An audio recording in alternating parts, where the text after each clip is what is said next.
Crônicas de uma morte anunciada.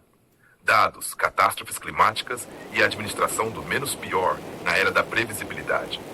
José Antônio Lucindo da Silva, psicólogo. Palavra-chave. Palavra-chave: desastres climáticos, vulnerabilidade e sociabilidade, escolhas impossíveis, niilismo institucional, risco, catástrofe, estatística, políticas públicas. Introdução. Quando o dado já sabe, não estamos mais diante da ignorância climática. Estamos diante de um cenário em que os dados sabem antes, os alertas chegam antes, os mapas existem antes e ainda assim as vítimas continuam vindo depois. Essa constatação não é retórica, tampouco performática. Ela é empírica, histórica e estatística. O Brasil dispõe hoje de uma das maiores redes de monitoramento hidrometeorológico do sul global.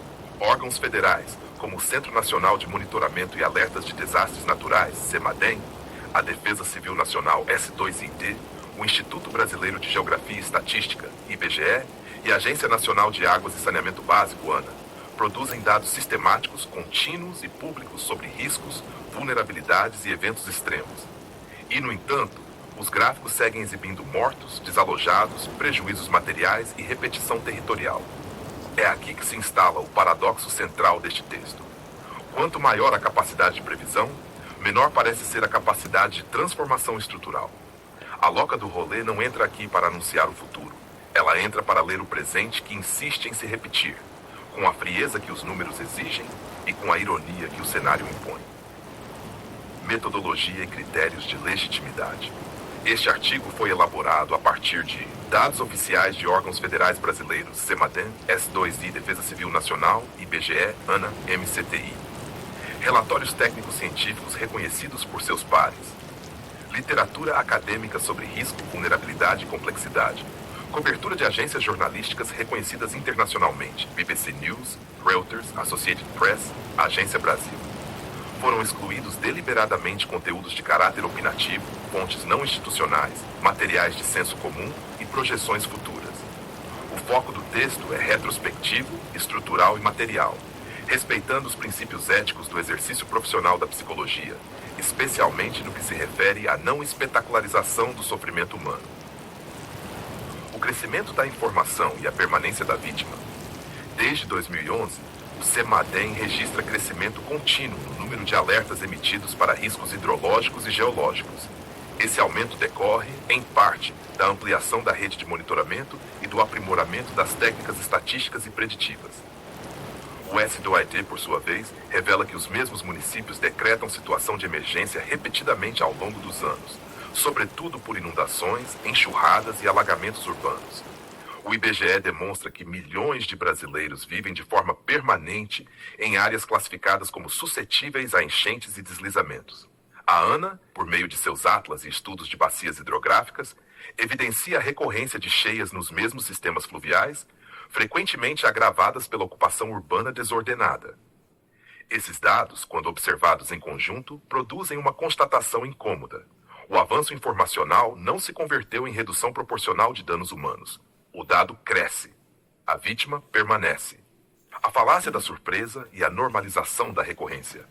A cobertura mediática dos eventos climáticos extremos costuma recorrer a expressões como tragédia histórica, chuvas acima da média ou evento excepcional. Entretanto, a análise longitudinal das séries históricas desmonta a narrativa da exceção. O extremo tornou-se frequente. O histórico tornou-se anual. A mídia, nesse contexto, atua como cronista da repetição. Ela registra aquilo que já estava previsto nos mapas, anunciado nos alertas e documentado nos relatórios técnicos. Não se trata de falha jornalística, mas de um limite estrutural. O noticiário entra sempre depois que a catástrofe já atravessou os corpos. Edgar Morin e as escolhas impossíveis. Edgar Morin, ao discutir o pensamento complexo, descreve sistemas nos quais as decisões são tomadas sob incerteza, risco e interdependência. No entanto, o cenário das catástrofes climáticas no Brasil apresenta uma torção específica. A incerteza diminuiu, mas a decisão transformadora não ocorreu. Não se escolhe mais entre evitar ou não evitar o desastre. Escolhe-se entre níveis aceitáveis de dano.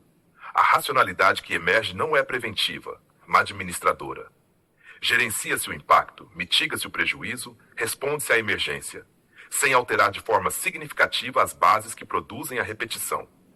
Essa é a escolha impossível. Sabendo, opta-se por conviver. O niilismo institucional como método de gestão.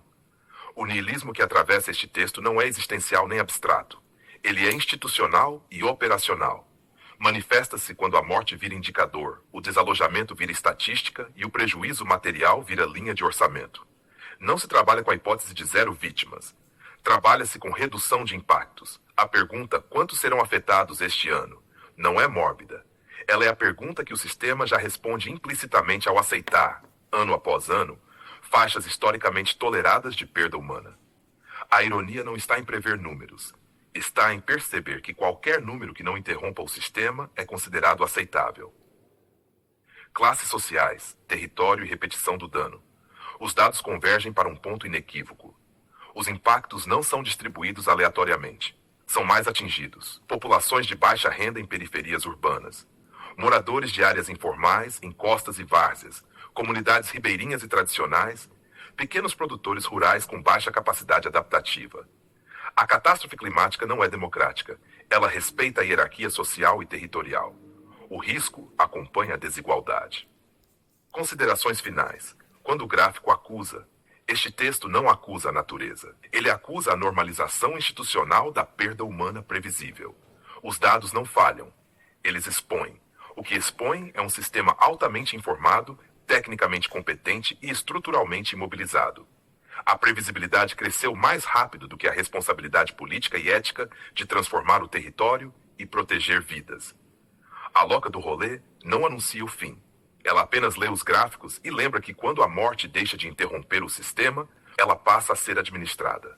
Referências: Agência Nacional de Águas e Saneamento Básico, Atlas de Vulnerabilidade a Inundações, Brasília, ANA, diversos anos, Brasil, Ministério da Ciência, Tecnologia e Inovação, Caderno de Sínteses Técnico-Científicas sobre Impactos, Vulnerabilidades e Adaptação às Mudanças Climáticas, Brasília, MCTI, 2025, Brasil, Centro Nacional de Monitoramento e Alertas de Desastres Naturais, Relatórios Anuais de Alertas e Ocorrências, São José dos Campos, CEMADEM, diversos anos, Brasil, Ministério da Integração e do Desenvolvimento Regional, Sistema Integrado de Informações sobre Desastres, S2D, Brasília, SEDEC, diversos anos, Instituto Brasileiro de Geografia e Estatística, População em Áreas de Risco no Brasil, Rio de Janeiro, IBGE, 2018.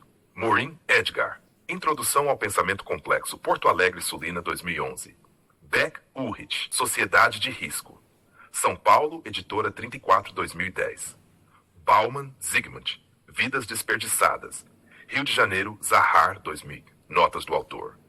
Este texto não tem como finalidade prever eventos futuros nem estabelecer prognósticos quantitativos. Seu objetivo é analisar criticamente a repetição histórica de catástrofes climáticas a partir de dados oficiais e reconhecidos, respeitando os limites éticos da atuação profissional do psicólogo e evitando qualquer forma de espetacularização do sofrimento humano. José Antônio Lucindo da Silva é psicólogo, RP-FRI1, pesquisador e autor do projeto Mais Perto da Ignorância. Atua na interface entre psicologia, filosofia, crítica social e tecnologia, com ênfase em sofrimento psíquico, risco, subjetividade contemporânea e limites éticos da racionalidade técnica.